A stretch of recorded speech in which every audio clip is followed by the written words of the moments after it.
Uttaranchal university BTech spot admissions and seminar April 20 ఆదివారం hotel కోనార్ Khammam. మరిన్ని వివరాలకు ఈ కింద నంబర్లను సంప్రదించండి. ఒడ్ల పరిస్థితి ఏంది, మా కర్మ ఏంది, కనీసం ఇప్పటిదాకా పారతలేదు, చేనులు పారతలేవు అని చెప్పి పోసుకున్నదాకా బాధ. ఇప్పుడు నీళ్లు వర్షాలు పడి గవర్నమెంట్ కొరక కనీసం మ్యాచర్ తీసిరట, మ్యాచర్ తీసినవి కూడా దోకక కనీసం ఇబ్బంది పెడుతుండ్రి. మాకు ఇప్పుడు ఎట్లా మా పరిస్థితి ఏంది, గవర్నమెంట్ ఇప్పుడు ఎమ్మడే దోకాలు పట్టినయో దోచి మమ్మల్ని ఆదుకోవాలనేది మేము కోరుతున్నాం. మరి మమ్మల్ని ఎట్లా చేస్తుందో గవర్నమెంట్ మాకు సాయం చేయాలనేది కోరుకుంటున్నాం. 5 రోజులు అన్ని నీళ్లు వాడనే వచ్చి మొత్తం కొట్టుకుపోతున్నాయి. పట్టణ పట్టలు ఇచ్చారు. ఒకవేళ పరిస్థితి అని నాకు మరి ఏం చేయాలి, ఏం చేయాలి, మరి ఎన్నెలు చూపుతారు, ఏం కథ. ఇగో 6 నెలల కాలం అయింది. ఏం చేయాలి? ఈ బాధ ఏం బాధ అంటావు మా రైతు బాధ. తెలంగాణ నాకు ఏం బాధ, ఈ బాధ కాదు కదా. తొందరగా ఏంటి బాధ మాకు. ఎండ పోయి చాలా ఎండ పోతున్నాయి, చాలా లేకుండా చేసి 5 రోజులు అడుగుతుంది మర్చిపోతున్నాయి.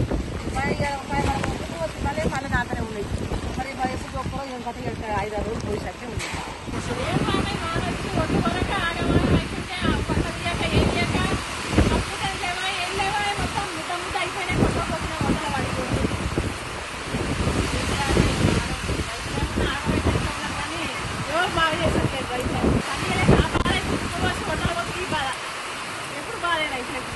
రోజు అకాల వర్షానికి కూర్చిన వాన ఎన్ని రోజులు కష్టపడ్డా మార్కెట్లో వారం రోజులు అవుతుంది ఒడ్లు పోసి.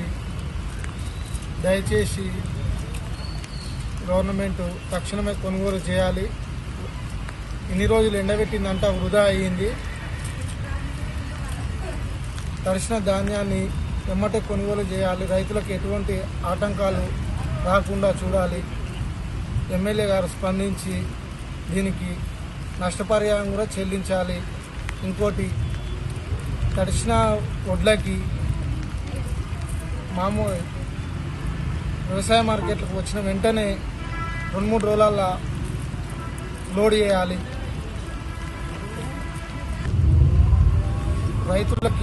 వచ్చిన రైతులకి ఎమ్మటే పట్టాలు ఇవ్వాలి. పట్టాలు ఇస్తే మాకు ఈ పరిస్థితి వచ్చేది కాదు. పట్టాలు ఇచ్చినా కానీ అన్ని రంధ్రాలు పడ్డాయి, సరిగ్గా లేని ఇస్తుర్రు. వారం రోజులు అవుతుంది మేము పోసి. ఈరోజు పట్టాలు మంచి ఇస్తే మాకు ఈ పరిస్థితి వచ్చేది కాదు. తక్షణమే కొనుగోలు చేయాలని నేను విజ్ఞప్తి చేస్తున్నాను. మరిన్ని వీడియోస్ కోసం ఛానల్ ని సబ్స్క్రైబ్ చేయండి. లేటెస్ట్ అప్డేట్స్ కోసం వాట్సాప్ ఛానల్ ని ఫాలో అవ్వండి. ఆ లింక్ డిస్క్రిప్షన్ లో ఉంది.